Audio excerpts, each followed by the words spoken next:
इस वक्त की दोस्तों तमाम बेहद बड़ी खबरें, मुख्य समाचार आप लोगों के लिए लेकर के आए हैं दोस्तों, जहां पर एक एक करके चलेंगे दिन भर की सभी बड़ी खबरें, मुख्य समाचार दोस्तों आप तक आगे इसी वीडियो के माध्यम से पहुंचाएंगे। लगातार हमारे साथ आगे इसी वीडियो में बने रहिएगा। खबरों में बढ़ने से पहले दोस्तों, अगर आप लोग भी खुले तौर पर इंडिया गठबंधन और राहुल गांधी के समर्थन में खड़े हैं तो आप भी इस वीडियो को लाइक कीजिएगा दोस्तों, और कमेंट बॉक्स में #WeSupportIndia जरूर ही कमेंट कीजिएगा। पहली बड़ी खबर बताते चलें, रामदेव को लगा है सुप्रीम कोर्ट से एक और बड़ा झटका। पतंजलि के भ्रामक विज्ञापनों को लेकर के सुप्रीम कोर्ट में आज सुनवाई हुई है।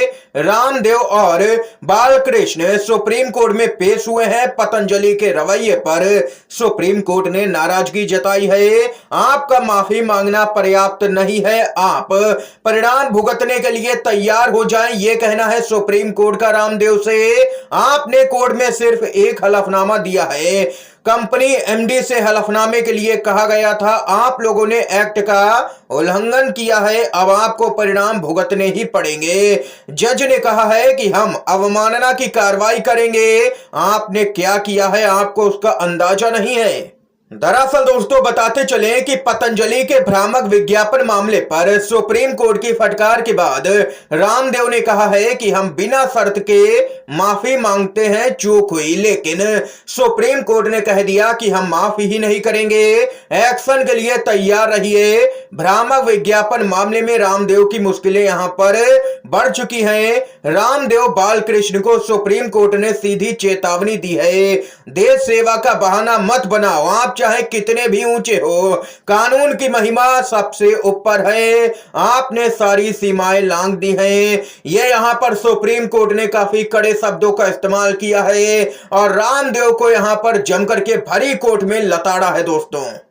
ये वही रामदेव हैं जो अपना धंधा बढ़ाने के लिए लगातार भ्रामक विज्ञापन छाप रहे थे सुप्रीम कोर्ट की रोक के बावजूद, लेकिन इनको अंदाजा नहीं था कि सुप्रीम कोर्ट इन पर नजर बनाए हुए है और अब इनको लगा है तगड़ा झटका दोस्तों सुप्रीम कोर्ट से। इसके साथ ही एक और बड़ी खबर बताते चलें, दिल्ली सरकार में मंत्री आतिशी का बीजेपी से ऑफर मिलने का बड़ा दावा, कहा राघव चड्ढा समेत 4 की होगी अब गिरफ्तारी। जी हां दोस्तों बताते चलें, अरविंद केजरीवाल की गिरफ्तारी के बाद से ही आम आदमी पार्टी लगातार बीजेपी और केंद्र की मोदी सरकार पर हमला बढ़ाए। वजह भी है क्योंकि मोदी सरकार की तानाशाही बढ़ती ही जा रही है। जहां दिल्ली की कैबिनेट मंत्री आतिशी ने प्रेस कॉन्फ्रेंस कर दावा किया है कि उन्हें बीजेपी की तरफ से पार्टी में शामिल होने के लिए अप्रोच किया गया था। इसके बाद सौरभ भारद्वाज भी मीडिया के सामने आए और कहा कि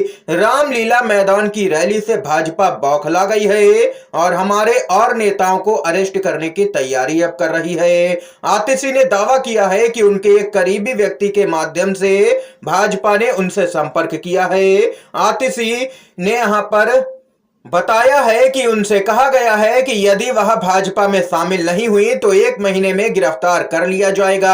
आम आदमी पार्टी के नेता ने यह भी दावा किया है कि उनके अलावा सौरभ भारद्वाज, दुर्गेश पाठक और राघव चड्ढा को भी गिरफ्तार किया जा सकता है। वहीं भाजपा पूरी तरह से अब बैकफुट पर नजर आ रही है। संजय राउत का बड़ा बयान, बोले बैलेट पेपर से हो चुनाव, बीजेपी दिखाए हिम्मत। जी हां दोस्तों, आप लोगों को खबर बताते चलें, उद्धव गुट के सांसद संजय राउत ने बीजेपी पर बड़ा आरोप लगाया है। उन्होंने कहा है कि मशीनों को लेकर के कई तरह के गंभीर सवाल हैं। संजय राउत ने कहा है कि हमें मशीनों पर बिल्कुल भी भरोसा नहीं है, इसके जरिए हम लोकतंत्र को नहीं मानते हैं क्योंकि इससे हमको पता ही नहीं चलता है कि हमने किसको वोट दिया है। बैलेट पेपर में हमको पता रहता था कि हमने किसे वोट दिया है। हमने कहा था कि बैलेट पेपर से चुनाव हो, लेकिन बीजेपी हमारी बात नहीं सुनती है। कई बड़े देशों में बैलेट पेपर से चुनाव होते हैं, वहां पर लोकतंत्र काफी मजबूत है, लेकिन हमारे यहां पर भाजपा वाले लोकतंत्र को कमजोर करना चाहते हैं। यह यहां पर कहना है संजय राउत का। संजय राउत ने आगे कहा है कि हम लोकतंत्र तभी मानेंगे देश के अंदर जब यहां पर पूरी तरह से निष्पक्ष चुनाव होगा। जब चुनाव ही निष्पक्ष नहीं हो रहा है तो फिर लोकतंत्र किस बात का। ये यहां पर संजय राउत का बयान सामने निकल के आया है। दरअसल दोस्तों आप लोगों को बताते चलें, सुप्रीम कोर्ट ने केंद्र सरकार और यहां पर चुनाव आयोग को नोटिस जारी किया है। 2024 के लोकसभा चुनाव से पहले सुप्रीम कोर्ट से बड़ी खबर है कि विपक्ष की बड़ी जीत। सुप्रीम कोर्ट ने चुनाव आयोग को मशीनों से 100% वीवीपैट का मिलान करने के लिए नोटिस जारी किया है। सुप्रीम कोर्ट ने सभी पर्चियों को अलग अलग बैलेट बॉक्स में डालने और उसकी गिनती करने को भी कहा है, जो कि बीजेपी के लिए एक बड़ा झटका दोस्तों साबित हो सकता है अगर ऐसा 24 के चुनाव में हुआ तो, क्योंकि यहां पर बेईमानी की गुंजाइश पूरी तरह से खत्म हो जाएगी। फिर बीजेपी किसी भी तरह से घपला नहीं कर पाएगी चुनावों के दौरान। बड़ी खबर आ रही है दोस्तों कांग्रेस पार्टी की तरफ से। जी हां दोस्तों, कांग्रेस 5 अप्रैल को जारी करेगी अपना घोषणा पत्र। 6 अप्रैल को जयपुर और हैदराबाद में विशाल रैलियां करेगी कांग्रेस पार्टी। आप लोगों को खबर बताते चलें, कांग्रेस आगामी शुक्रवार को दिल्ली में पार्टी मुख्यालय में लोकसभा चुनाव के लिए अपना घोषणा पत्र जारी करेगी और इसके अगले दिन यानी कि 6 अप्रैल को जयपुर और हैदराबाद में विशाल जनसभाएं आयोजित करेगी, जिनमें खड़गे, सोनिया गांधी, राहुल गांधी समेत पार्टी के शीर्ष नेता शामिल होंगे।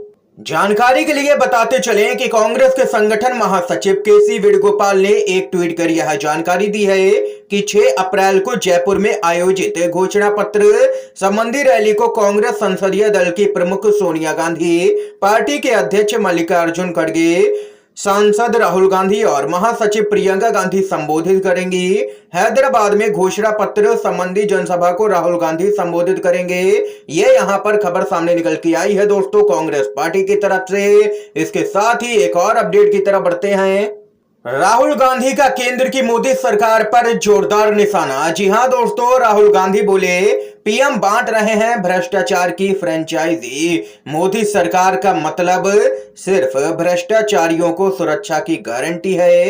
ये यहां पर राहुल गांधी ने निशाना साधा है। बताते चलें कि राहुल गांधी ने अपने बयान में कहा है कि उन्होंने आरोप लगाया कि प्रवर्तन निदेशालय यानी कि ईडी, आयकर विभाग और सीबीआई जैसे संस्थानों को वसूली एजेंट बना करके चंदे का धंधा कर रही बीजेपी अब भ्रष्टाचारियों का अड्डा बन चुकी है।